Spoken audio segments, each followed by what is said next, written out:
करना चाहता हूं, इस इम्पोर्टेड हुकूमत को एक पैगाम देना चाहता हूं। आपको मैं 6 दिन दे रहा हूं, 6 दिन के अंदर आप इलेक्शन अनाउंस करें, जून के महीने में इलेक्शन अनाउंस करें और असेंबलीज डिसॉल्व करें।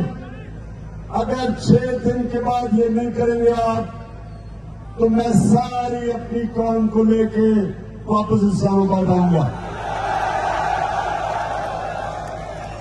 आपके पास टाइम है, गवर्नमेंट आपसे चल नहीं रही, गवर्नमेंट आपसे चल नहीं रही, आप गवर्नमेंट चलाने नहीं आए, करप्शन के हिसाब अपने खत्म करा रहे हैं। इसलिए 6 दिन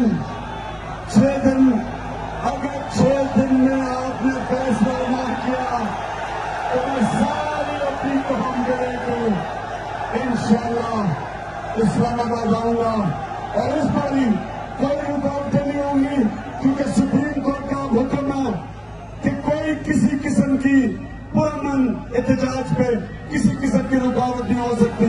तो इंशाअल्लाह पंजाब से भी सारे लोग पहुंचेंगे और इंशाअल्लाह जो मैं चाहता हूं कि 20 लाख लोग इस्लामाबाद में हम इकट्ठा करेंगे अगर आपने इलेक्शन अनाउंस किए।